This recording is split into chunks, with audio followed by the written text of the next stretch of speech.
All right. Hello, everyone. Today I've decided to do something quite different than what I normally do. Go off the typical book review videos and do something a little bit less conventional. Well, maybe a little bit more conventional for some YouTubers, but not so much for me. So, to celebrate having read all of the Poirot books, um, all of the Poirot novels in Agatha Christie's Poirot series, I was planning for a while that when I finished this, I would do a tier list of Poirot novels based on my own opinions. So that is what I'm going to do today. I'm going to go through all of Christie's Poirot novels from earliest to latest publication and assign them to the tier that I think they belong in. For those of you who aren't familiar with this category of YouTube video, which has been around for quite some time now, the idea of these tier lists is that I'm going to basically rank the books in terms of how I liked them and how good I think they are overall, and put them anywhere from the highest tier being an A plus, anywhere down to the lowest tier, which is going to be an E, and I'll say a little bit more about what all these tiers mean. All right, so just to give a little bit of a background as to how I'm thinking about this. First of all, I love the Hercule Poirot books, so I feel like these grades are going to be a little bit deflated overall anyway. Like, certainly I'm going to be giving lower grades to books that I actually really enjoyed. Like 75%, even more than 75% of the Hercule Poirot novels I really liked. So certainly there's going to be a range here, but even the ones that are scoring kind of in the middle of the range are still very good, and I'll say a little bit more about that. And of course, these are all my own opinions. I do believe they're correct, but if you disagree, you're welcome to comment or even share your own tier listings of the different novels. And I'm especially curious where people think that I got them totally wrong, because I think I will have a few ideas about which ones are going to be more controversial than others. Yeah, so I guess I'm ready to get started. I will also just mention I'm not going to be spoiling these novels as I talk about them. I will say a little bit about each one of them. Most of these, okay, not most of these, about half of these novels I've done reviews of them on my channel somewhere, so you can look them up. Unfortunately, for the first 15 or so novels, really just about everything you're seeing in the first row here right now on the screen, those ones I have not reviewed yet, but I am still considering at some point going back and reviewing them, since I actually read them all before I even started doing reviews. All right, so without further ado, let's get started. Actually, first, I'm going to just give you a sense of what I'm thinking about for these different tiers to calibrate my opinions. So A plus is really outstanding, even for a Poirot novel. So the A plus, there's going to be only a few novels really fitting into that top tier category. A, there will be a few more. That is a really solid category. These are novels that I thoroughly enjoyed. Maybe a flaw here or there, or not even a flaw, but just something about them didn't quite move me as much as the A plus tier, but A is incredibly solid. B is going to be still a strong novel. Maybe there will be a few flaws that I did notice while I was reading that detract from it a little bit, and I'll say a little bit about what I think those flaws are when I get to sorting some of the specific books into the B level. But B is still B is kind of the point where I still would highly recommend these books without reservation. Now the C, as I kind of mentioned, is where some of the more average, even slightly below average books are going to fall out. I think of the C as these are still books that I enjoyed. I mean, I really think that Agatha Christie by average is making really enjoyable Poirot books. But the C books are ones where it's like this really, there were some pretty significant flaws, and because of that, although I enjoyed it, there were parts that really detracted from my enjoyment of it, and I can't really place it on the same level. Then D, D, we're actually getting down to the level of books where I think these actually I didn't really enjoy so much, where I feel like they were a little bit of a disappointment. D are the kind of books, in distinguishing B, C, and D, I'm thinking of it a little bit like this. Like if I had a friend who had never read Agatha Christie before, or never read Hercule Poirot, and they came to me with a book that I'm putting in the B list, I would say absolutely that is a great book to start with. Go for it. Like you'll enjoy that. For C, I'd be like, yeah, you can. I think you'll enjoy it, but it isn't really where I would recommend starting with, because I think there's better ones out there. I mean, even many better ones out there. And then D is like, I would kind of say, I don't know, maybe don't start with that one, or else you may never read all the Hercule Poirot books that you might really enjoy. And then E is going to be a special case that I will address when we get to it. All right, so the first novel from the Poirot series, The Mysterious Affair at Styles. Also, by the way, I found this tier list maker thing online.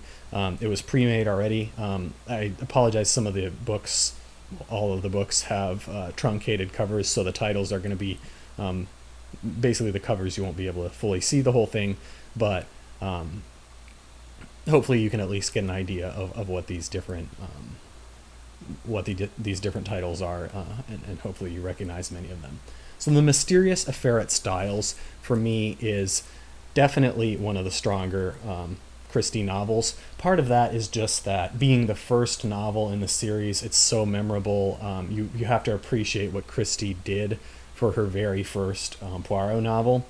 For me, it was not the very first Poirot novel I read. I believe I read Murder on the Orient Express first, because that's Christie's most famous Poirot novel. But The Mysterious Affair at Styles is very beloved. It's not quite as flashy as some of Christie's other Poirot novels, as most of Christie's other Poirot novels, but there's something just so fresh about it in that it introduces the character of Hastings. It establishes this sort of particular type of or setting of many of Christie's novels, this country house murder mystery, with a sort of a weekend get together. I don't actually remember the scenario that it was. Basically, Mysterious Affair at Styles has many of the elements that we will come to love about Agatha Christie. Also, on top of that, I think it's a really good mystery.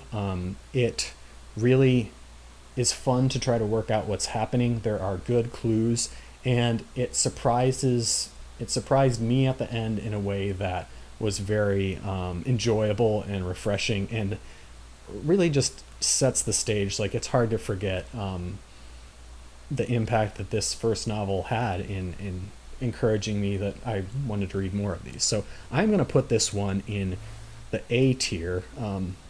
Not quite an A plus for me, not standing out just as much as some of the other ones, but still a really, really solid novel. All right, so next up we have The Murder on the Links, which for those of us, I guess, American readers, I had to figure out what The Murder on the Links it meant exactly, but you can see it from the cover of this book right here. It is the golf course murder. This one also holds a special place for me. Not quite so much as The Mysterious Affair at Styles, but this is another country house type murder mystery. It is different than what we saw in The Mysterious Affair at Styles, but in some ways that are really fresh. I picked this one up knowing that it was not one of Christie's most famous novels. Definitely was not one of the ones that got talked about the most. But at that point, I was kind of thinking, what would it be like if I just read a random, well, not random, but just went through an order and didn't just pick out the favorite ones, but actually just read a novel that is any old Poirot novel, and this one I really enjoyed. I think it's not quite as fresh as A Mysterious Affair at Styles. The murder mystery is not quite so good. there are aspects of it that are really enjoyable. In particular, I believe that there's all this shenanigans with these daggers that they're trying to track down and figure out who had which one, and how that could have affected who was able to do the murder. And I don't know, I guess a body showing up in the hole dug on the golf course is a little bit a little bit different. But this one I'm going to put as a B. I think if someone wanted to read this as their first Poirot book, I'd be like, yeah, it's a nice mystery. Maybe not standing out quite as much as some of the other ones, but I really like it. And for me, The Murder of Roger Ackroyd is in a similar category. So The Murder of Roger Ackroyd is much more well-known and beloved than, maybe not than The Mysterious Affair at Styles being Christie's first, but definitely more than The Murder on the Mews, The Murder on the Links, my apologies. So The Murder of Roger Ackroyd is another country house mystery, this time narrated by a character other than Hastings, so a little bit of a fresh change there. I think maybe I might have liked this one more reading it if I had read it not as the third in sequence, but later on, because I think at this point I had seen a few of these country house murder mysteries. The setting of it was not quite as fresh to me as it was for some of these other upcoming mysteries that I'll be talking about soon. One reason why this novel is beloved is that she does something very there's one point in it that is very clever, a very clever clue or circumstance, not really a clue, but basically the way that this murder the murder mystery shakes out is very clever, in a way that I think a lot of people really, it puts it into their top tier. For me, I think the mystery is very solid, but not quite as enjoyable either as a mystery or just as an overall narrative as some of the other ones in the series. So I'm going to give Murder of Roger Ackroyd a B. I respect it, but it's not really my favorite. Okay, the Big Four. Actually, I forgot to mention for the short story collection. So in this list, there actually are some short story collections. The Big Four is not necessarily one of those. You could view it as one or not, but I won't be ranking the short story collections, but I will say a few words on them at the end, just because I have read most of them, and maybe not all the short stories, but here I'm really focusing on the novels. Those are the ones I'm going to be ranking. And the Big Four, I think, is stronger as a collection of short stories than it is if you consider it as simply a novel. I think this would have been fun to read. I enjoyed reading it, going into it at the end of, I didn't actually read this one in order, but I came at the very end of all the other Poirot books before Curtain. When I read the Big Four, I kind of expected it to be a little bit of a dud, and in some ways it is, but it actually is quite fun as a set of short stories, so I wouldn't rule this one out. Yet, I certainly would not recommend it to someone who is starting out with Agatha Christie. I don't think it really gets at the heart of what Agatha Christie's Poirot series is about, and I don't even think that she liked it particularly much for what it turned out to be. It is goofy. It is, if you like sort of this larger-than-life spy novel type situation that you see maybe in some of Christie's other novels that are not Poirot novels, it can be fun, but for me, I'm going to have to put this one in as a D. Okay, next up we have, you can't really see it on the title, but this is The Mystery of the Blue Train. The Mystery of the Blue Train is a change from the ones that have come up so far. So we're no longer looking at a country house murder mystery, we're looking at a mystery on a train. For me, this was a fun and fresh change of scenario. You're dealing with like a different type of character, or at least characters in a different scenario than what you've seen in the mysteries that we've looked at so far. It is, some people criticize it and say that it's a bit thrillery, it's a bit it's not as strong of a mystery, of a puzzle mystery. I think there may even be some supernatural thing that happens in it. I don't think Christie saw it as one of her stronger novels. I think she actually really disliked it. However, for me, at the time I read it, I quite enjoyed it. Something about this just different setup than what we'd seen so far really appealed to me. So I am going to rank this one actually as a B as well. I really am more of a fan of A Mystery of the Blue Train than I think many people are. Also, for the relative rankings of these different novels that I'm putting in each column, I'm not really trying to establish a ranking exactly among these ones unless I particularly mention a novel as a standout, in which case I'll put it ahead of the other ones appropriately. But so far, these B ranked novels are all pretty comparable for me. All right, Peril at End House. Peril at End House, it for me is hard to talk about in a totally objective mystery way, because part of my connection with this novel is just it's very personal. It at the time that I read this novel, for me, having gone through the other novels plus Murder on the Orient Express up until Peril at End House, I was really enjoying Agatha Christie. I definitely wanted to read more of these Poirot novels, but for me, Peril at End House was like a level above the other ones. It is set in this interesting location in Cornwall. It's a country house-ish murder mystery. I mean, it pretty much takes place in like an estate, but it's such a different setup than the other ones, and it feels like a really different. To me, it felt like a very different location than these sort of more generic settings that we got so far in Murder on the Mews, Mysterious Affair at Styles, The Murder of Roger Ackroyd.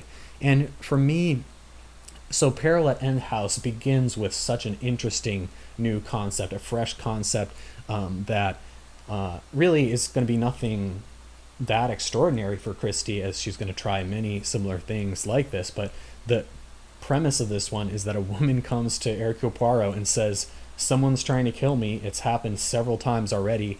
I want you to come and protect me and make sure that I don't get killed, which, when we're used to these murder mysteries in the format that they exist so far, this is like a totally new way of thinking about it. Like, the first question that comes up is like, is Poirot going to be able to stop her from being killed, or is she going to be killed anyway? And then he's going to have to solve this crime that he's basically been invited to go and solve.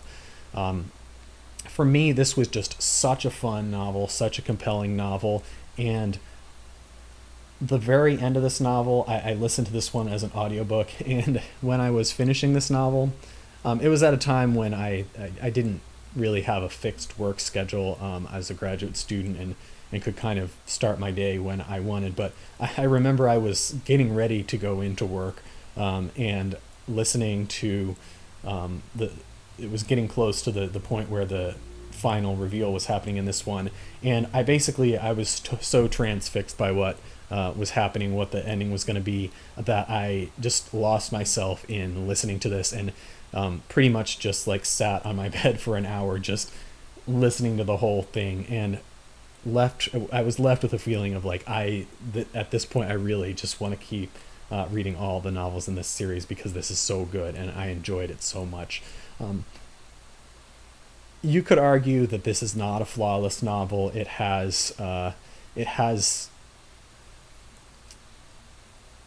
not as flashy in some ways as many of Christie's other novels that are like in a particular location or have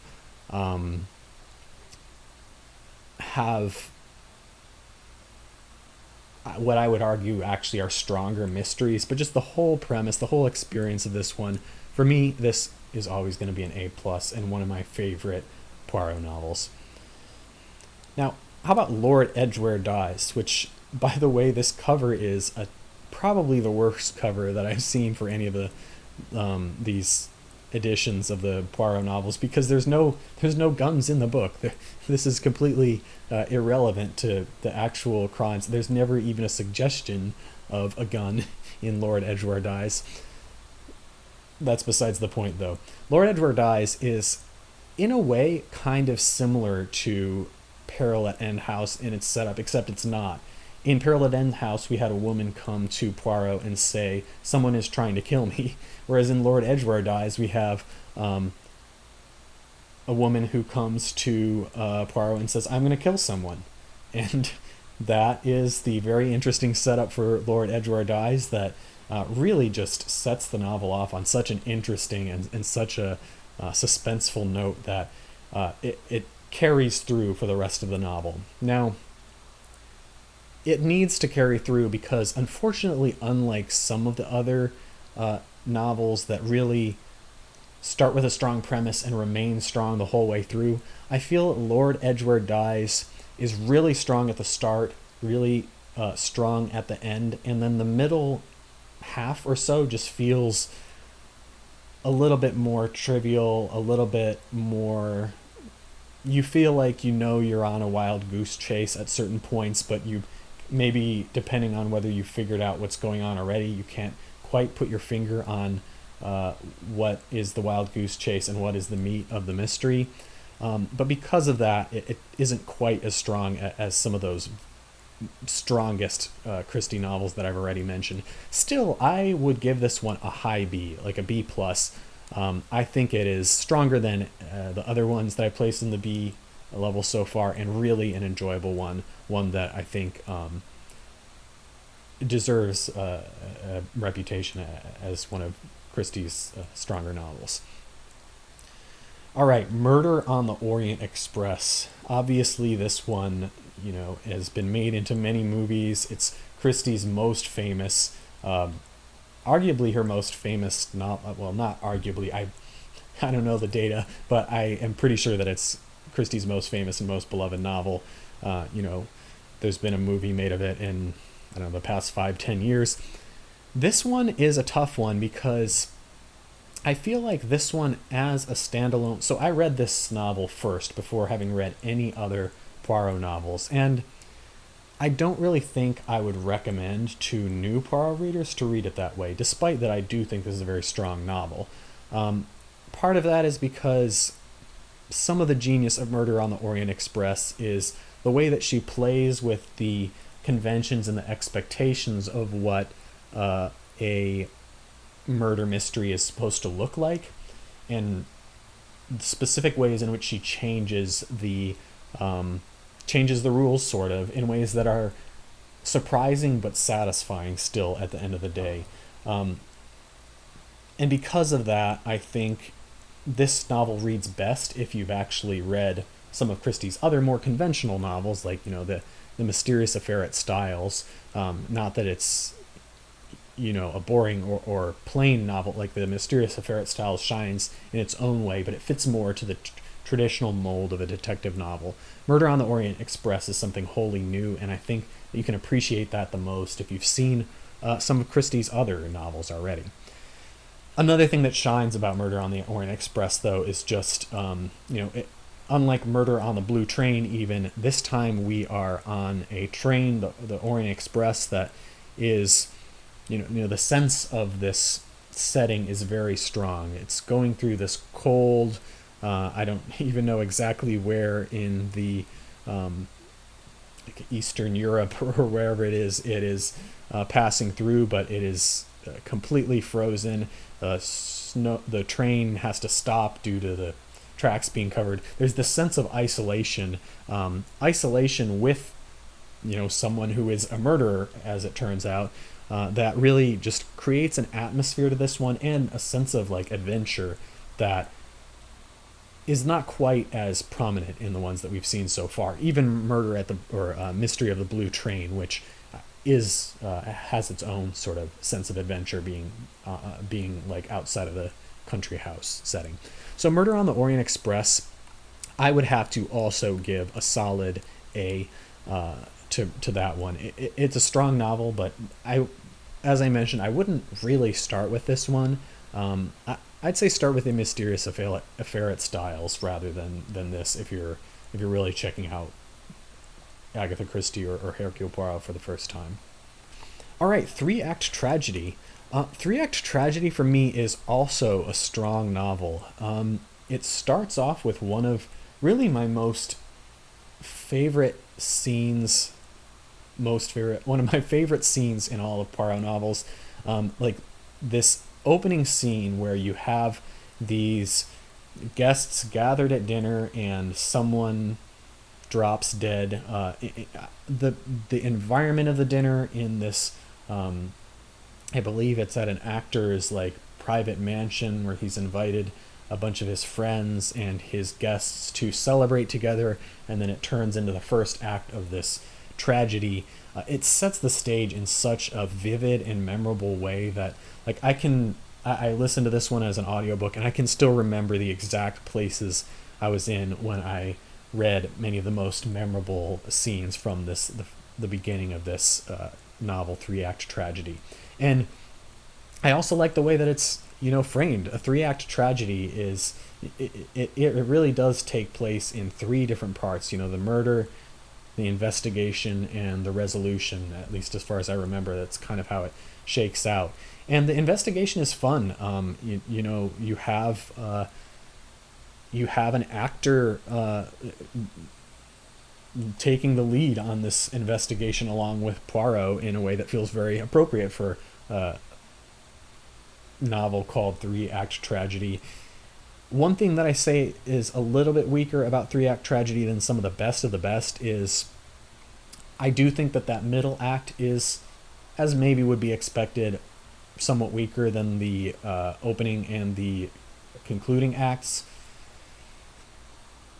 It's still a lot of fun to read, and I think the characters in this one in particular are strong enough that they make it more fun than perhaps even than Lord Edgware Dies, which has strong characters as well, so I don't know if I should really say that, but more fun than some of the other, Murder of Roger Ackroyd, for example. I don't feel that the characters stood out to me quite in the same level that they did in Three Act Tragedy.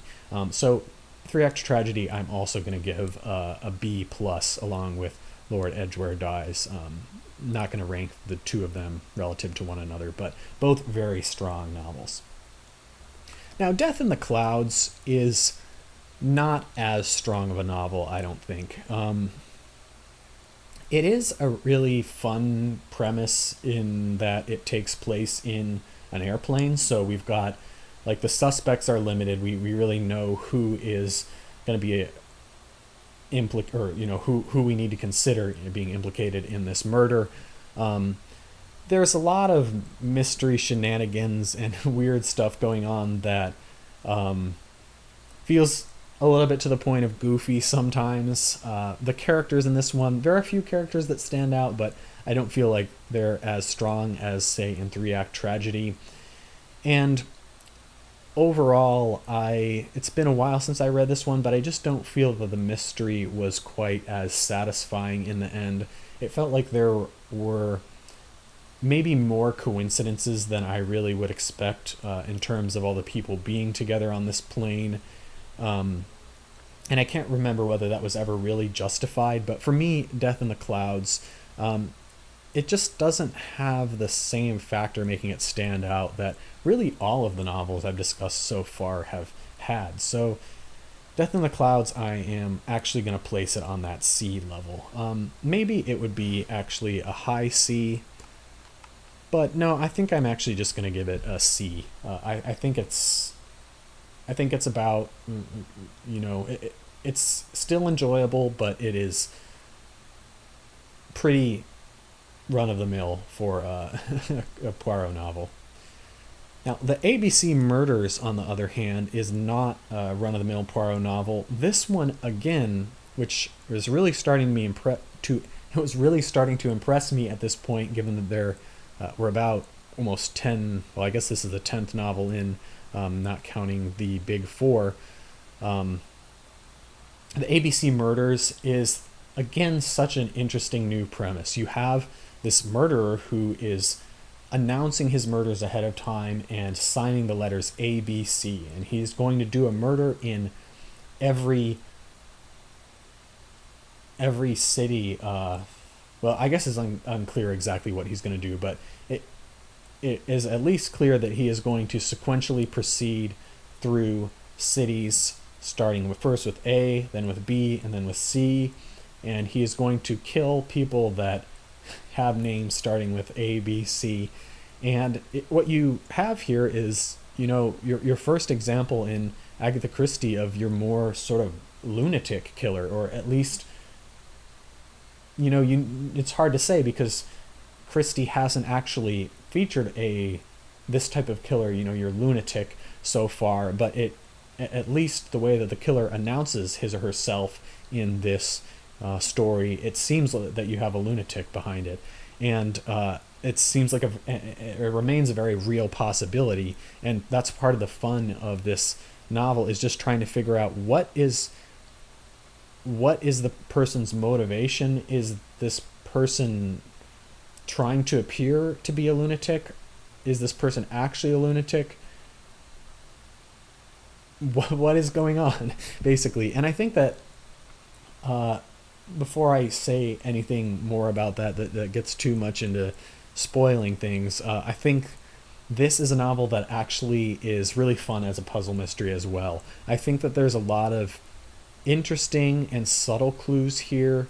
I wouldn't necessarily say that I solved this one in the sense that I confidently knew who it was, but I think this might have been the first Poirot novel where I actually had a pretty strong suspicion by the end of who it was, based on real evidence, although maybe not foolproof evidence.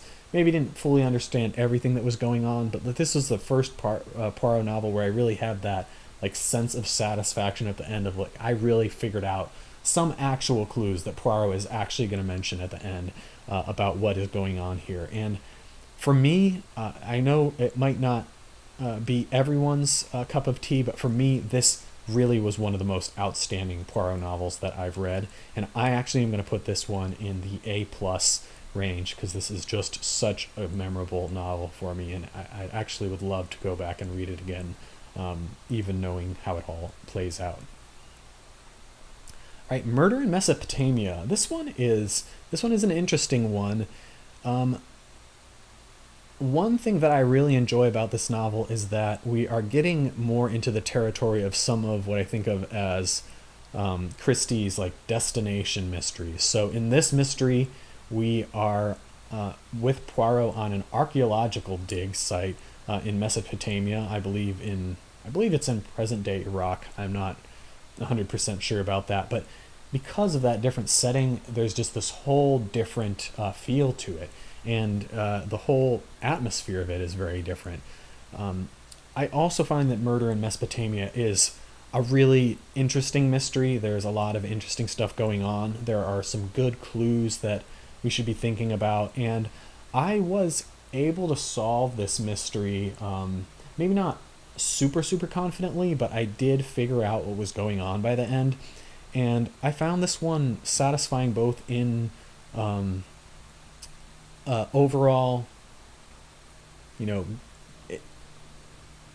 overall gripping sense that I just kept wanting to proceed and see what happened next, and in that there really is a sense of mystery and a sense of urgency that is present in Christie's best novels, and for that I really enjoy this one. Now, I know that not everyone loves this novel, and part of that is because there is at least one particular clue in this novel, or assumption in this novel that many people make that I think is a reasonable assumption to make that turns out to be false. And because of that, I think many people rule out what is the actual solution to the novel very early. And I can totally understand why that would be very frustrating to them and really reduce the fun of this puzzle if you basically kind of had no chance from the start because you're this would be too ridiculous of a solution to actually be true. For me, I didn't quite make that assumption, even though I do think it's a reasonable assumption to make, and I really enjoyed the novel, even aside from the mystery, but I am going to give it a B in my personal rankings. All right, Cards on the Table. This one is another one that I think for many Christie fans is a really beloved Poirot novel. For me, it's enjoyable. I think the strongest part of this novel is the overall setup, like the mystery takes place at a bridge party, and the way that it's contrived is actually really interesting and suspenseful. You have four potentially killers. It's not quite clear whether they're all killers or whether one of them was a killer or a criminal in the past. But four killers are invited to this party, and then four detectives are invited to this party. And each of them plays at their own table a game of bridge. And then by the end of the party, a murder has taken place. So, of course, there's first of all a question of why was this setup contrived in the first place, but it feels in many ways like a very good puzzle. And I think actually what happens within that room, or I forget if it's one room or two rooms, but what happens at that party is the most interesting part of the novel, and really is quite fun to try to piece together. You also have the introduction of Ariadne Oliver in this novel, which is definitely one of its stronger parts. Where for me this novel is not quite so enjoyable as it is for many people is that it's fun to the extent that it focuses on the events within that room. What isn't quite so interesting or fun for me is then trying to go back and investigate the backstories of each of these potential murders and trying to piece each one of them together. It kind of breaks the novel apart for me, instead of being one cohesive story, into sort of like these, I think four, I guess, individual stories, potentially more, but yeah, really like a few individual stories that you kind of have to follow each in their own way. And I also remember at the ending that there were a few twists and turns that some would argue added suspense, but I actually felt just sort of gave me the sense of like, oh, well, I guess there's multiple possible solutions that could have worked for this. It's been a while since I read this one, and I would like to go back paying a little bit more attention at some point and see if this one still remains a little bit lackluster for me, or actually is better upon a second read. But for me, Cards on the Table is actually also going to go in that C category. It just wasn't so memorable for me, despite potentially a really interesting premise. Dumb Witness is our first country house murder mystery in a while. In this novel, I think what most people will remember it the most by, interestingly enough, is the dumb witness of the cover and the title, which is this dog, this terrier, I believe, named Bob, who really doesn't play that big of a role in the mystery. Like, he has some role in the mystery, but the mystery itself was fine. I didn't find it quite as clever or as compelling as some of the other Poirot mysteries that we'd had up to this point. Like, I think Mysterious Affair at Styles is by far a stronger mystery than Dumb Witness. But one thing that really was disappointing for me in reading Dumb Witness is that I think the dumb witness of the title is not used to its full potential. Like, this idea of a dog being a witness to a crime but unable to speak is... Christie isn't even the first one to have used it. I believe Sherlock Holmes also had at least one mystery involving a dog barking or not barking. I haven't actually read that one, but so Sir Arthur Conan Doyle has used this. And even nowadays we have The Curious Incident of the Dog in the Nighttime, I believe was maybe 15 years or 15 years ago or something like that, was a popular book, maybe even a little bit longer. So this is a commonly used, at least now commonly used, trope of the silent witness, but here it feels like a little bit more of a gimmick than something that really wows me by the time that we get to the end of Dumb Witness. Like, sure, I remember it's the one with the dog, but other than like, oh, that's kind of fun, there's a dog that is walking around with this ball the whole time, like, it feels like there's more coming than there really is, and because of that, like, I don't feel like this novel really delivers, and there isn't too much else that's really memorable about it in a way that makes it stand out among Christie's best. So this one is going to be a C for me as well. Now, Death on the Nile is, for me, very memorable. I really enjoy Death on the Nile. I am a sucker for the destination type mysteries, as you'll see as we go through these reviews. Like, the fact that it's set on this riverboat on the Nile really, like, already bumps it up, as long as it's done well, which it is. It bumps it up into like a higher tier for me of books, just because I find it fresh, I find it interesting. The whole setup of being on this river cruise, with some excursions upon land, but with also a lot of situations where you're just floating along in the night, and then you hear a gun splash, or presumably a gun splash in the water, although it remains to be seen whether it's actually a gun. This is just such an interesting premise, and leads to so many useful, or so many exciting and interesting possibilities that I think in this case Agatha Christie really does use to their full potential. Also, the mystery in itself, I think, is a very strong... well, let me take that back. I think it's a very interesting premise. It's done well. It is a satisfying solution. And I do think it is a pretty strong mystery for those reasons. I wouldn't say this one is quite as strong of a mystery as some of the other ones, because I think this is one where... So this was probably the first one where I figured it out, and I was quite confident I had figured it out. And I actually was quite confident I had figured it out from a pretty early point in the novel.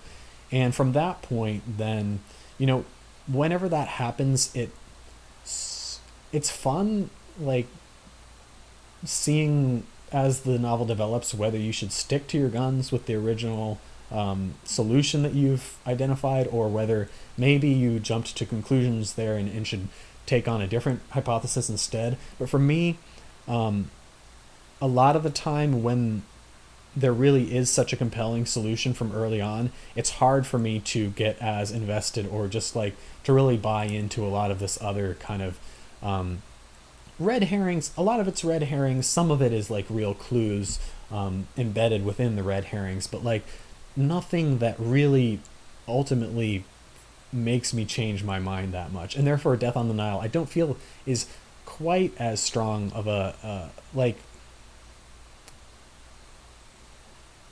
you're not waiting on any additional information that's really going to solidify your opinion.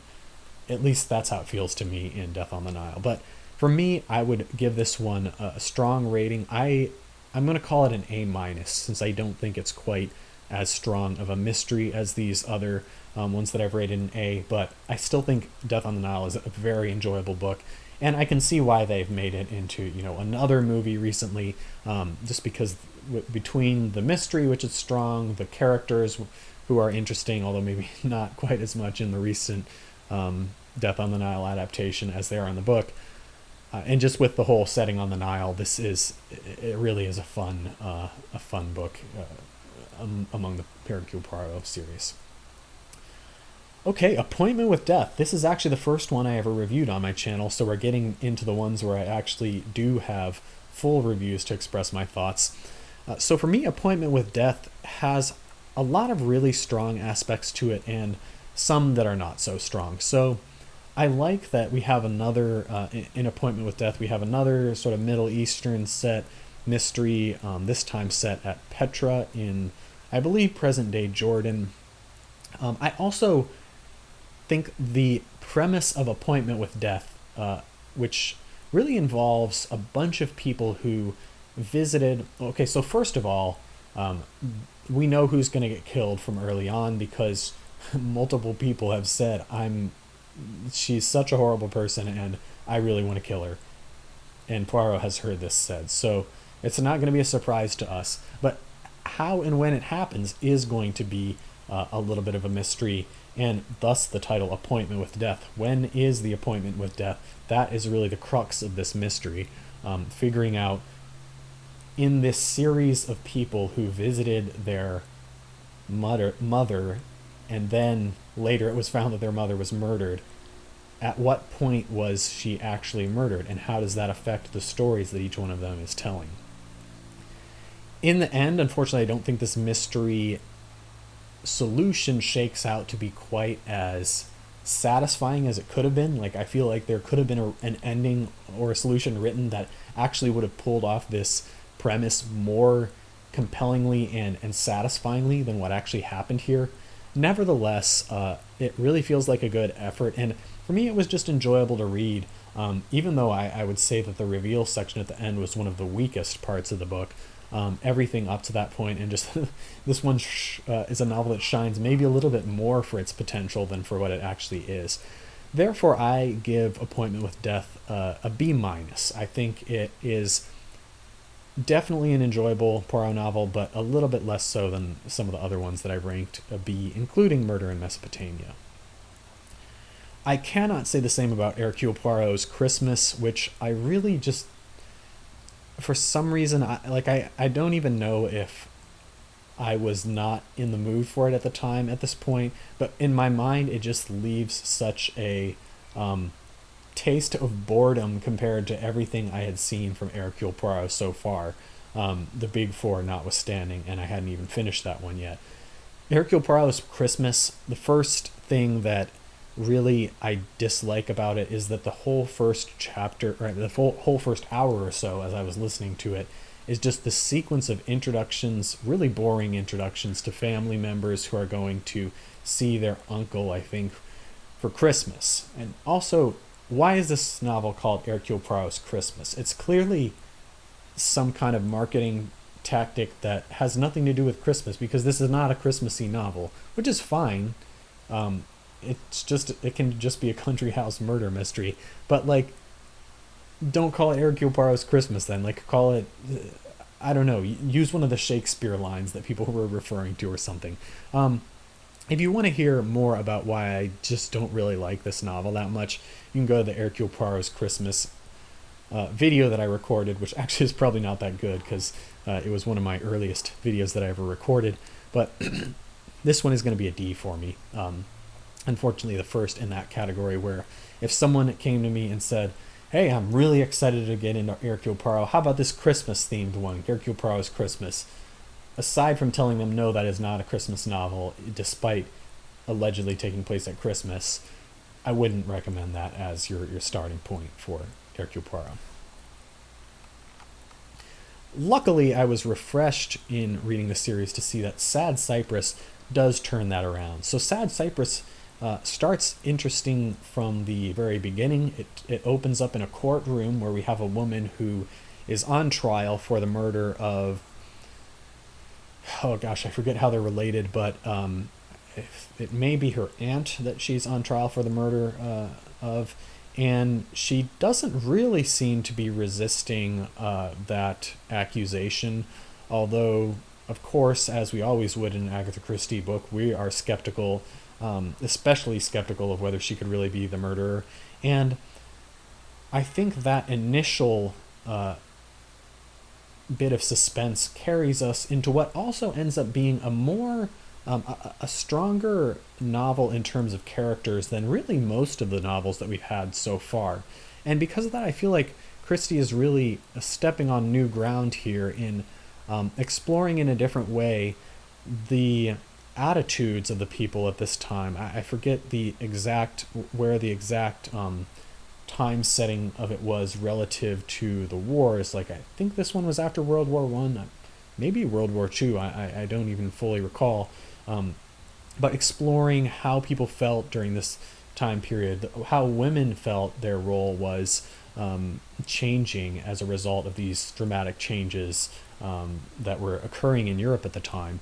And on top of all that, I still think this one is a pretty solid mystery. Unfortunately, it wasn't as exciting of a mystery for me, partly because it just had a few of the mystery elements and tropes that I just don't find quite as exciting or interesting as some of the ones in the books that I really appreciate more.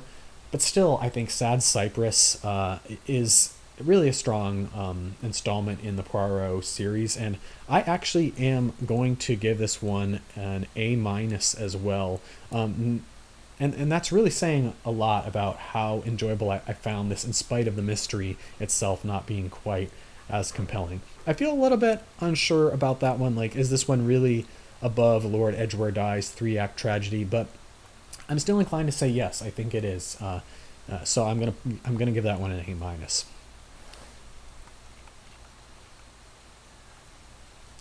One Two Buckle My Shoe is unfortunately not as strong.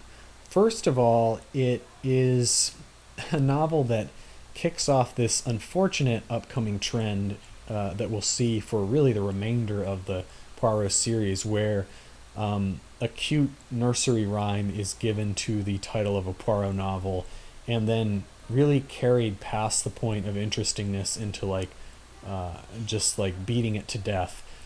And in this book, we get all the way up to 9, 10, a big fat 10. In fact, I think we even get to like 20, or like, I don't even know how far this nursery rhyme goes, but I think this book takes it further than I even knew the nursery rhyme went.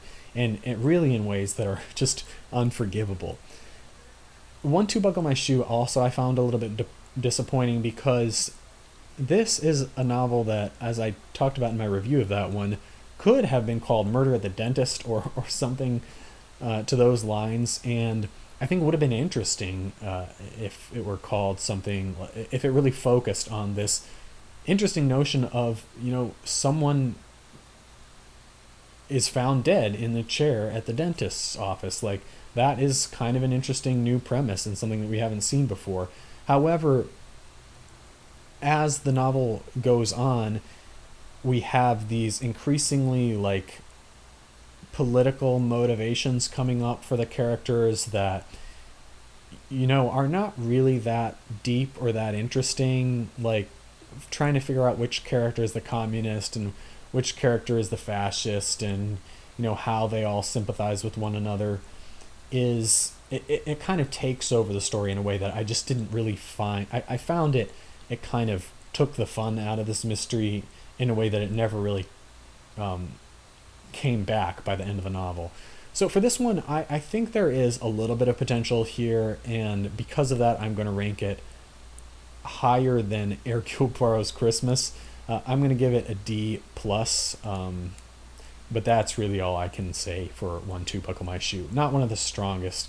Well, that's an understatement, saying it's not one of the strongest in the Poirot series. Evil Under the Sun is better.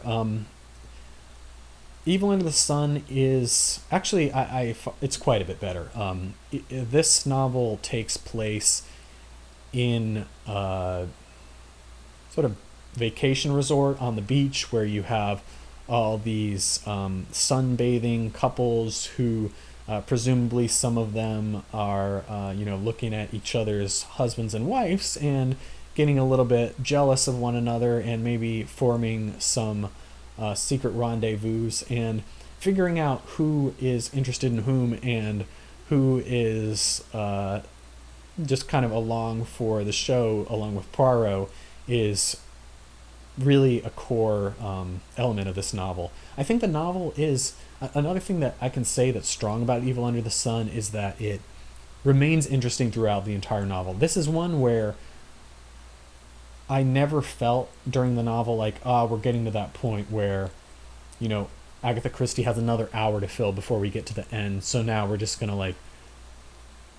look at a bunch of like silly things. Like, maybe we are looking at a few silly hypotheses here and there, or like being led on a few wild goose chases, but they're actually kind of interesting. They feel justified. Like the characters who we're taking a look at have some, our other characters have some actual interesting stories going on with them, besides the central murderer or murderers, and therefore I think Evil Under the Sun is it's one of the stronger ones of the ones that I've looked at recently, although not as strong as some of the other like destination mysteries that we've looked at. So I would give this one also a B-, comparable to like Appointment with Death, I would say. Maybe a little bit weaker than Appointment with Death, but with a mystery actually that I think the resolution is stronger than Appointment with Death. So probably Five Little Pigs is a tough one. I have since reading this book learned that this is actually one of the most beloved Poirot novels by many of Christie's fans, and I can really understand why that is so. Like, the characters in this one are definitely stronger than your average, or even than, you know, an above average Poirot novel. And I think part of why, one of the best things I can say about this novel is that in focusing on Five Little Pigs, although I'm not really crazy about the way that the Five Little Pigs title gimmick is used here, it's not as bad as 1, 2, Buckle My Shoe, but it still is a little bit grating after a while. But in focusing on these 5 central characters, and potentially one more who could be the killer, it really contains our focus in a way that it signals a certain restraint that we maybe haven't seen in some of the novels like 1, 2, Buckle My Shoe. And because of that, it really makes for a fun mystery. Now, one thing I wasn't as impressed about in Five Little Pigs is that maybe I just wasn't paying close enough attention. Maybe I got a little bit too caught up in my own preconceptions or jumping to conclusions. But for me, Five Little Pigs, the conclusion of it feels like I had a theory for what was the solution that to me felt like about as plausible as what the actual solution turned out to be.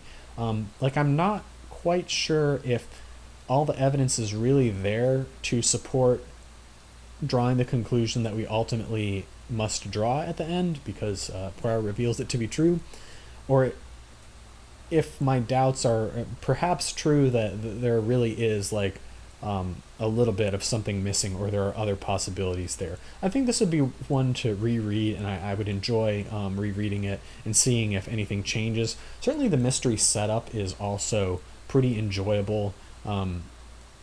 Despite being another country house murder mystery, it feels fresh and different than the ones that we've had so far. But it wasn't quite fresh enough to really make me love it in a way that I did for some of these mysteries. So for me, Five Little Pigs actually is going to be a B-. It's not quite as strong as some of the ones that I've rated a B, but it is definitely still one that I really enjoyed and had a fun time trying to piece together what was happening. Now, The Hollow, by contrast, is one where it's another country house mystery, but The Hollow, and I think many would agree with me, is as a novel, as a character study, as a portrayal of the dynamics and interactions between different characters, and just in setting the scene of this the country estate where this murder takes place.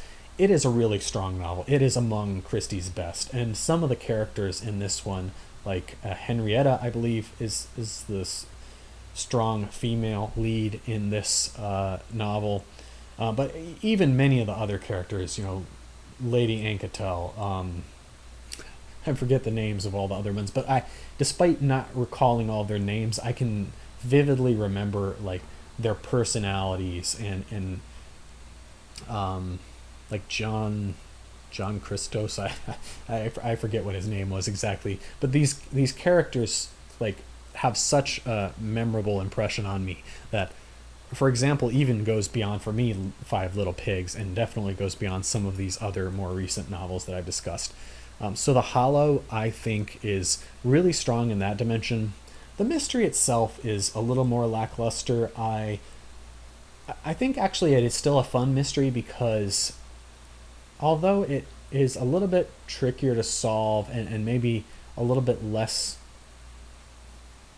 tight than some of the other mysteries in this series, I just think it's one where the pacing of it and the whole way that it develops is still quite enjoyable, even if by the end, honestly, I feel like the solution is not really quite as satisfying as I've seen in many, in maybe even in half or or more of the Poirot novels, I still think this is a really enjoyable book and one that I wouldn't mind reading again. So for me, The Hollow is a solid B. I actually would place it above those ones that I assigned a B minus to, including for me the Five Little Pigs, although some will certainly dispute that. Now, Taken at the Flood is a different case. I don't think Taken at the Flood was a very enjoyable novel. The strongest part of Taken at the Flood, and something that still stands out to me, is that you have this central character, Lynn Marchmont, I believe is her name, who served in some capacity in, I don't know the technical terms for it, but she served in the for the military during World War II in a new capacity that women had not previously served in, and she comes home to her like childhood sweetheart whom she's set to marry, but she deals with this real internal struggle of whether she still loves this man, because he feels a little bit like a simpleton sort of to her.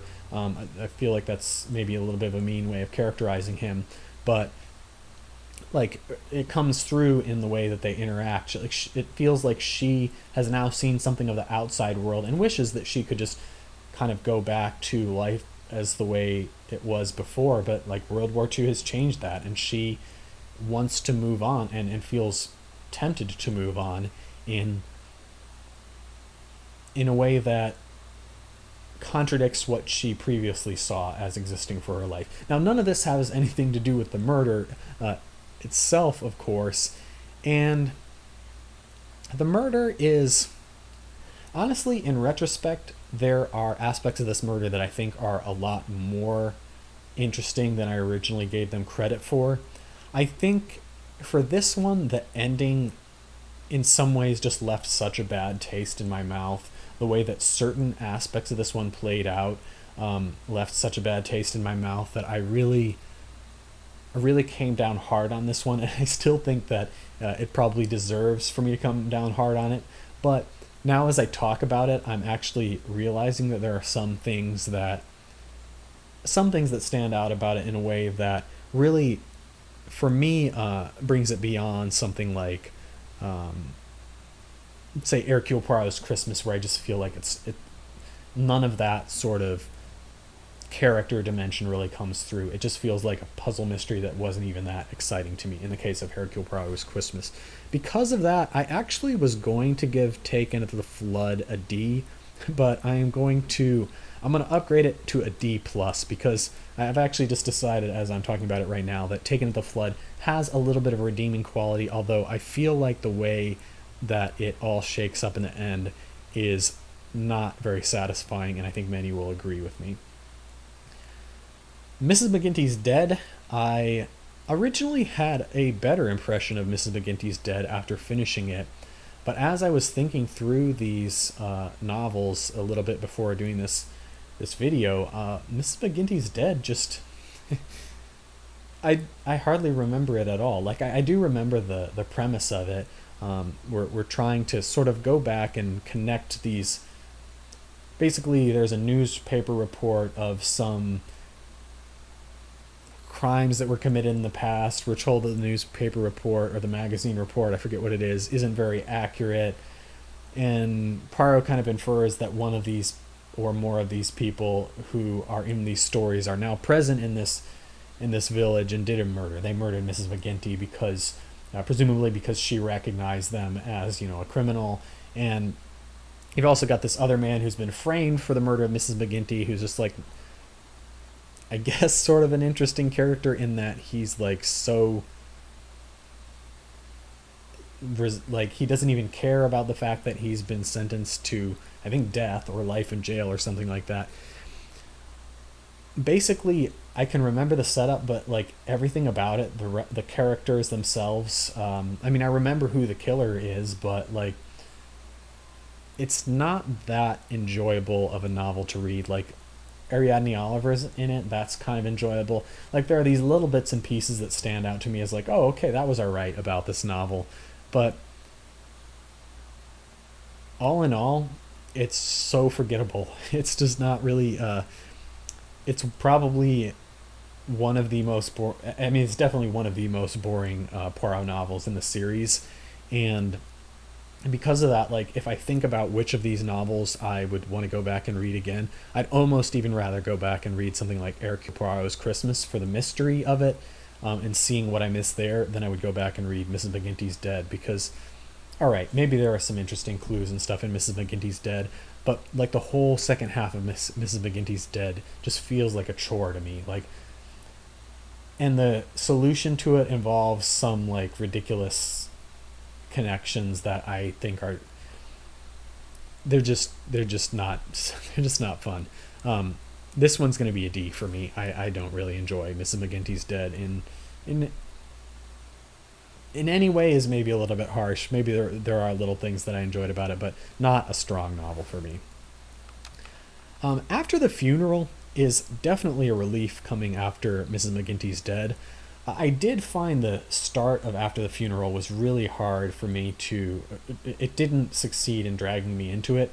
We have this family of people who are attending a funeral for a deceased relative, and then even the premise of it, which is kind of interesting. So the starting premise is that you have one of the family members who comes to this funeral and says, like, sort of the family member who can't keep her mouth shut says, like, well, I mean, we all agree, like he was murdered, right? Like, and everyone else looks around and they're like, what? Was he? Like, and immediately begins sowing doubts in our mind about like, oh, okay, who really is surprised by this statement, and who actually is like, you know, feigning surprise, but actually is, you know, maybe may have even been the one who did this murder. So the mystery here, I think, is a pretty strong one. I think the clues are there. I think it's strong, but not maybe quite as compelling or entertaining as some of the other ones. Like, as a puzzle, it works out well. Maybe there's a few things that are a little bit goofy about it, but for me, the characters just did not ever reach nearly the same level of interest that they did in, you know, Five Little Pigs, The Hollow, Sad Cypress, that era of characters. And because of that, this one just doesn't stand out for me on the same level that those ones did. Nevertheless, it was an enjoyable novel to read. Like, there's many good things that I have to say about it. I did figure out the mystery, which was a little bit fun of an addition for me. So for this one, I'm actually going to give it a C plus, which I think is the first one I've given that grade. Enjoyable, not quite on the level where I really would, not where it would be one of the ones that I'd hand to someone first who's reading Poirot for the first time. All right, moving along. Still got a few more of these to get through. Hickory Dickory Dock. All right, Hickory Dickory Dock is also a challenging one for me because I enjoyed reading this one. The new setting to it, being set at this youth hostel where you have a bunch of foreigners and I guess also English-born citizens coming, and young people, you know, meeting each other, exploring the exploring the city, and basically also kind of behaving badly in a lot of ways, and trying to from the start, Hercule Poirot is tipped off that there is some actual, at least petty crime going on at this place. Some things have been stolen, and it creates a little bit of an element of intrigue among these different characters. All of that was really fun for me. On the other hand, the characters themselves were maybe memorable, but not all in a very good way. Like, more than really any other Christie novel, some of the characters here feel just like racist caricatures or like unfavorable portrayals of, you know, a particular nationality in a way that doesn't feel, as it does in some of her stronger works, like it's kind of done in a tongue-in-cheek way where, you know, one of the characters is dismissing another character like, oh, this is a foreigner, so obviously he did the crime. Well, in some of the novels, that's kind of, Christie is saying, well, wink wink, that's not actually, like, he's not doing, just because he's a foreigner doesn't mean that he's a criminal. In this one, maybe it doesn't go quite as far as to be like everyone who's a foreigner is a criminal, but certainly some of them appear very unfavorably in various different ways. Also, the mystery in this one was just, I didn't really find it so enjoyable. I didn't really find it particularly solvable either. Like, there are some clues that are interesting, but like there was a lot of potential here, like this list of items that have been stolen, trying to draw some connection between how they're all related and what they tell us about someone who's been stealing these things, like actually kind of fizzles out and turns out to be not really that interesting of a clue as it could be. There's a lot of ridiculous and randomness that goes on here, and Poirot seems to understand what's going on just by magic instead of really justifiably by using his little gray cells. So all of that, like, on one hand, there are some things that are quite positive about this novel for me. Like, I enjoyed reading it at the time I was reading it, but also it just kind of stinks as a novel. Like, it's not a high quality novel in so many other ways.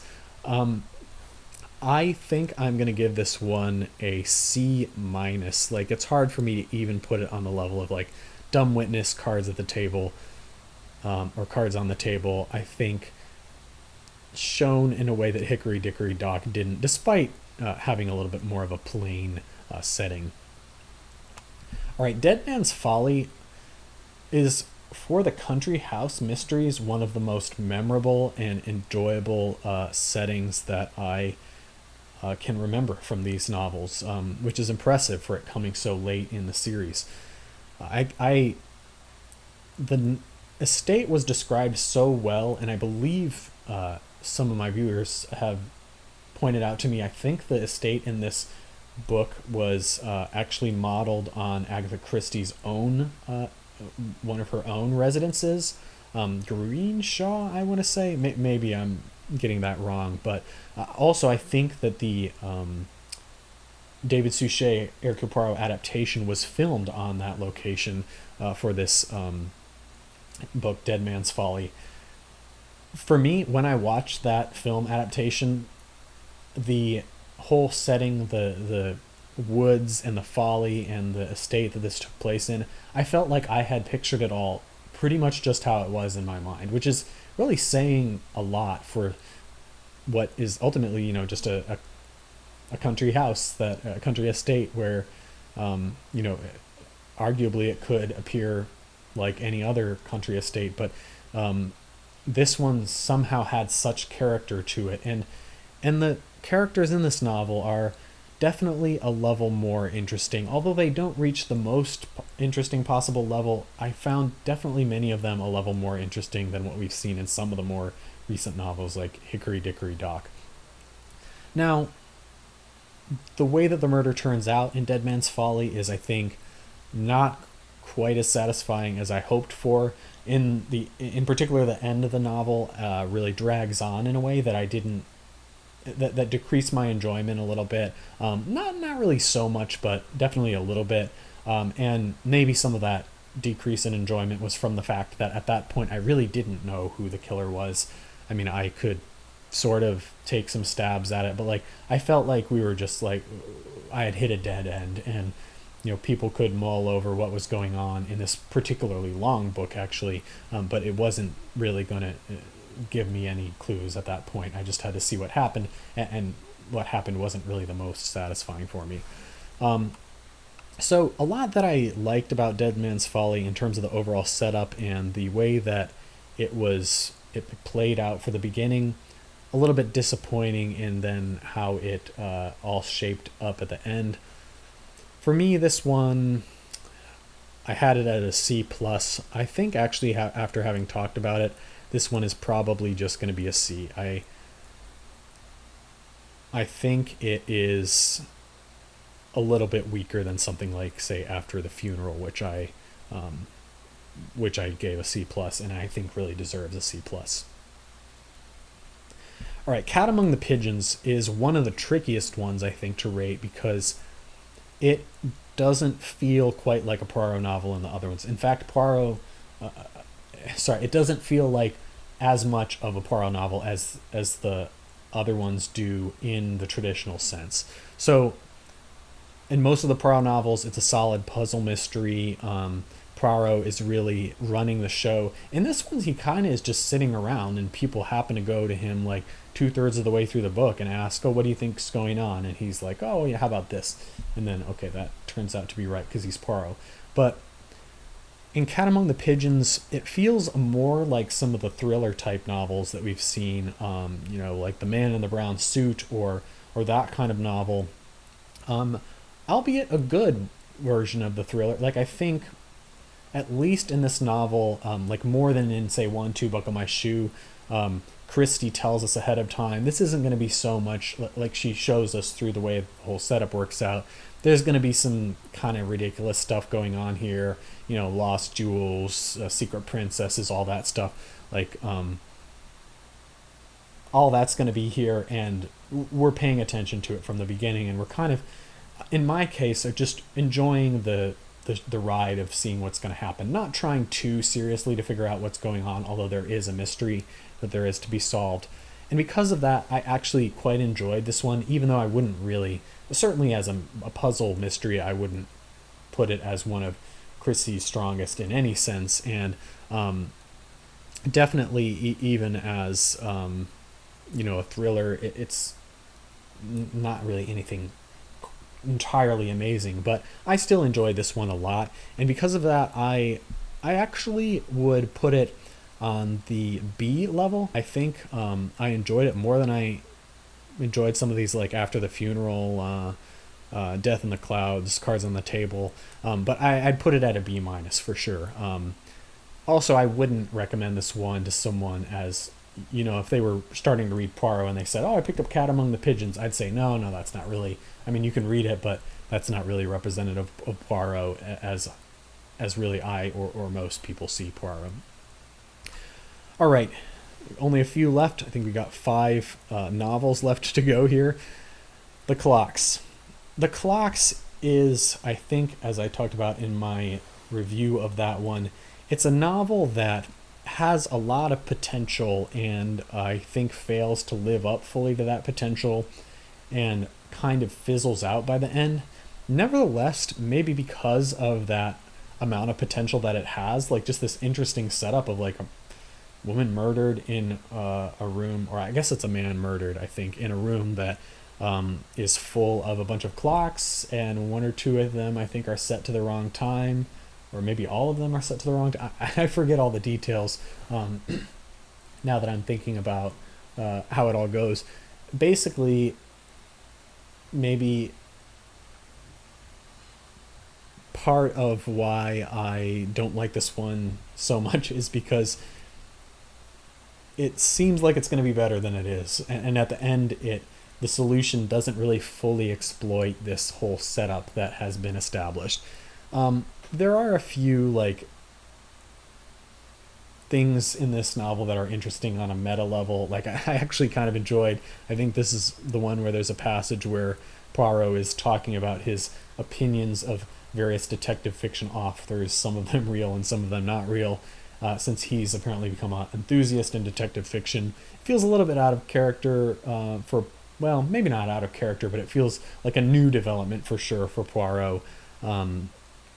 But definitely there's a lot that's enjoyable here, but all in all, it just doesn't really rise to the challenge of the Poirot novels that we've seen in earlier days. And therefore I'm going to put The Clocks also at a C, because I did enjoy parts of it, but it just kind of fizzled out by the end. C minus actually, I think C minus is more appropriate. I think Yeah, if I think about something like Dead Man's Folly, it's definitely stronger than the clocks. Hickory Dickory Dock is a little bit of a more difficult one to compare it with, but I think it's on a similar level to the clocks. So I'll give it a C minus. All right, Third Girl. Third Girl I liked better. I not everyone loves this one, but I think Third Girl being set in the groovy time of the 60s or 70s, or I don't even know exactly when it was supposed to be. Um, it gets goofy at times. It gets kind of ridiculous at times. I think that the mystery is more solvable and more reasonable in Third Girl.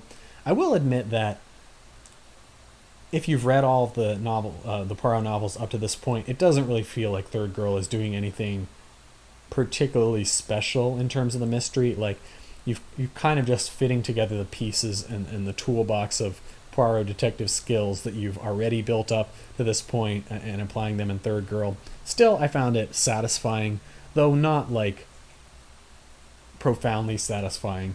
I think Ariadne Oliver being in Third Girl definitely enhanced it for me. I think also the setup of the novel, or the initial exposition of a girl coming in, and I'm kind of the way that we have in Lord Edgware Dies, although I think not exactly. Like in Lord Edgware Dies, we had someone come in and tell Poirot, I'm going to do a murder. In Third Girl, we have someone come in and say, I might have done a murder. Okay, that is actually like really a strong opening, and even if it doesn't quite prove to be something satisfying as we might like in the end, I still think it really is a satisfying opening. This one takes place in London. I felt as we were adventuring around London, like I really felt I had a sense of being there, and that was exciting. So Third Girl actually is going to be, of these more later ones, one of the stronger ones. I'm actually going to put this one with Cat Among the Pigeons in the rankings. At a B minus. I think it's not quite as good as some of those earlier ones, the earlier B level novels that I've ranked, but still actually I think fairly solid in a way that I think its reputation isn't quite strong enough in my opinion. All right, because I've added that one, it's a little bit harder to see what is coming up next, but I'll put it in the E section as a staging. Well, no, I won't put it in there. The next one is Halloween Party. Halloween Party is a tough one too, because I had quite a negative impression of Halloween Party when I finished it. I think again some of that is because there are parts of the ending that kind of annoyed me. There are parts of the way that Halloween Party, actually, I will give it to Christie that she is doing, structurally, it is different than everything that we've seen up to this point, and it is doing some interesting things that we've seen in other forms. Like in Mrs. McGinty's Dead, we have this theme of going and reopening these past crimes. We get that in Halloween Party, but in Halloween Party, I actually kind of enjoyed it, and I think if I read it again, I would even enjoy it a little bit more, knowing that that's coming. Or that this is going to be the way that the whole investigation takes place, and just knowing how to be prepared for the whole investigation to go down in my mind. Halloween Party also has a little bit of negative taste from just some like Poirot ends up sort of starting to become a little bit of a jerk in Halloween Party. Like he sort of implies that this kid who's been murdered, and it is a child who's murdering this one, like he implies that like she kind of deserved what she got since she was a liar. I mean, she's like a middle schooler, maybe like 14 or something, like really jarring in a negative way, even if I'm willing to let that be drowned out by some of Poirot's better days. Also, I think that the Halloween Party in the David Poirot, or in the David Suchet Poirot adaptations, the Halloween theme came across better, but in the book, it actually really was not as strong of a sense of like fall, like autumn season, and spookiness. Like it wasn't quite, except for that this is like a macabre novel, in that like a child has been murdered. I didn't really find it quite as strong in that regard. The mystery itself, it's all right. I figured out what was going on more or less. Well, I half figured out what was going on. Um, it's all right. I think I think because there's a lot of these different sub mysteries going on, it can be either fun or like a little bit diverting your attention in ways that aren't the most satisfying at times. But all in all, Halloween Party is, I think I have a more favorable opinion of it than I did when I first finished it. And I'm going to give it a C plus. I think it's up there with, say, After the Funeral. All right, and then I guess that brings us to the last one before curtain, which is Elephants Can Remember. And of course, that is why I have the E category here, because Elephants Can Remember is far and away the worst Poirot novel of any of them. And if you want more thoughts on that, just go to my review of it. I think it's clear that Christie was, going through a little bit of a tough time mentally at this point. She was aging, and I think her own memory was not as good as it used to be. I don't want to end on too sour of a note, because I think that so many of these other novels were such joy to read. But Elephants Can Remember is really something that I feel like is only going to be satisfying for the completionists, and only because you've read them all after you've gotten to this one, since it's the worst. All right, finally, Curtain. I recently did a review on this one, which I really had a fun time doing. I had a great time reading Curtain. I think that this one shines in a way that is different than many of her strongest puzzle mysteries. I think that the puzzle here and the mystery are enjoyable, bold, but not quite as successful as in her best novels. Nevertheless, this novel is so fun to read. It's so enjoyable. The whole nostalgia element of it, looking back both on the life of Poirot and Hastings, but also, of our own reading experiences as we read the Poirot series. And if you're like me and many readers, as you get to this final novel, Curtain, where Poirot solves his last crime, that whole experience is just so emotional and enjoyable that this one is always going to be, for me, among the best of the Poirot novels. And I am actually going to give Curtain the final position in the A+ category, because I just think it's that good of a novel. All right, that more or less covers, not more or less, that covers all the Poirot novels that there are to review. There are a few other other books that are in this collection, potentially waiting to be placed into categories. I am not actually going to rank these in tiers, but we've got Poirot just so you can see what's here. We've got Poirot Investigates, a set of short stories that I did read towards the beginning of my experience with Poirot. I have always felt that Poirot novels really shine more than the short stories, although there are some short stories that are quite good. I think the short story just doesn't give quite enough time for Poirot to really shine. Like Miss Marple short stories, I think actually some of them for me are quite stronger. For some reason, I feel like Miss Marple can just show her charm in a way in these in her own short stories in a way that Poirot needs just a little bit more time. Like his personality is just too large for a short story, if that makes any sense. Nevertheless, I do like a lot of these short stories. And the next one of these, The Labors of Hercules, or of Hercule Poirot, I found to be pretty enjoyable as well. Now, some of The Labors of Hercule Poirot are not nearly as good as the others, but some of them I really had a fun time reading. Some people think the whole Labors of Hercules thing is a little bit too much of a gimmick for them to be satisfied with it. I actually really like it. I think it's fun. I think of course, Hercule Poirot is going to think of himself as the mighty Hercules, but the Hercules of the brain, of the little gray cells. For me, The Labors of Hercules, the way that it is framed actually feels very true to Poirot as a character, even if no one around him sees these as such exciting tasks, as evidenced, by the first story, The Nemean Lion, where he, instead of rescuing a lion or defeating a lion, I think he's supposed to rescue a kidnapped dog or something like that. Fun set of short stories though that I'd recommend, even though I haven't ever reviewed it directly.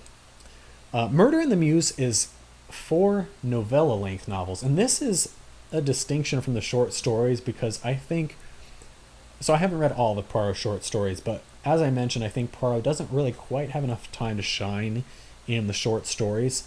But for the novella length, which is about the length of 2 or even 3 short stories, like maybe an hour and a half in the audiobook, for that length, I think he has enough time to shine in a way that sometimes, when done really well, even works better than some of the full-length novels, because some of those full-length novels can feel a little bit bloated.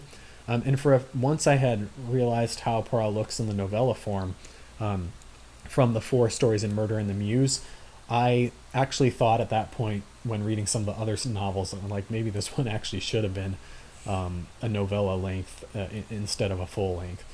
From Murder in the Mews, the ones that stood out the most to me were the title story, Murder in the Mews. The main character in that one, Jane Plenderleath, is a really interesting and mentally shrewd character in a way that kind of paints her as a formidable rival of Poirot's, because it's clear that it's not clear exactly why, but she's clearly trying to obfuscate something about this crime we learn pretty early on, and we don't understand exactly why that is. And then Triangle at Rhodes is the other one in this collection that I especially stood out to me. It feels a little bit like Evil Under the Sun in terms of setting, if you've read both of them. I actually read Triangle at Rhodes before Evil Under the Sun. They also have some similar themes to them, like the themes of the love triangle that Poirot is drawing out in the sand at Rhodes. So that one is a fun one too. And the other ones in that novel, that collection of novellas, I really enjoyed those 2 as well, but it was Murder in the Mews and Triangle at Rhodes that really stood out to me the most. Black Coffee, I believe this one was, I don't even know what to, I haven't read Black Coffee, so I'm not going to say anything about that at the moment. I'm sure I'll read it at some point.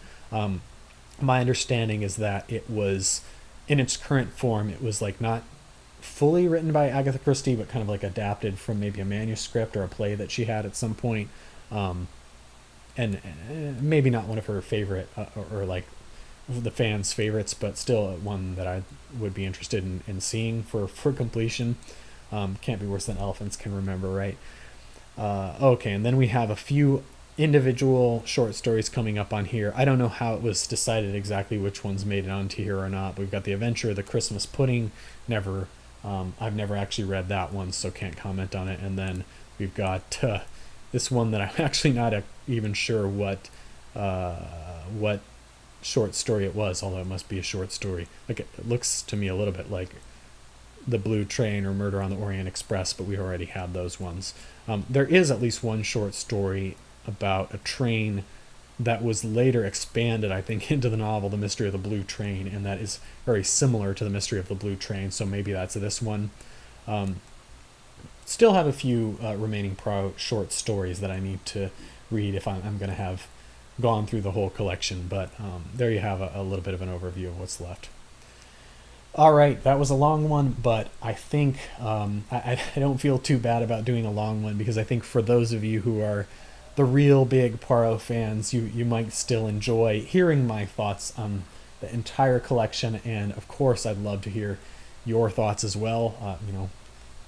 Film your own tier list if you're interested, and I'd be happy to hear what other people have to say about these and just where they all rank, and give me feedback on how you feel about them. I see that I've in the end come up with sort of a nice bell curve of many of the novels falling in this B range, or B plus to B minus, which, as I said, is really like, I thoroughly enjoyed all the ones that made it into this B range, and even the ones in the C range. Like, I think I had many good things to say about most of these, or at least a few good things to say about them.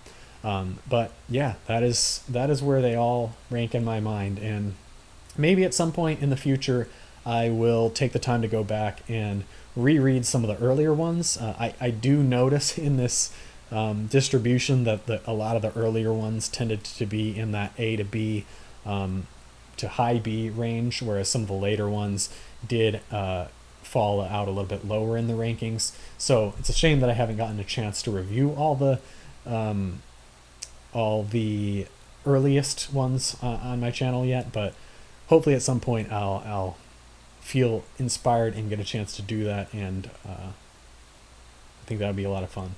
Anyway, thanks for watching, and I hope you enjoyed this a little bit of a different type of video than what I normally do. I'm not going to make all of my videos this, but I think this could be a fun one to watch after you've made it through all the novels yourselves, or even if you're just trying to figure out which one to read next. You can always jump to the end and just see what I came up with. All right, take care, and happy reading.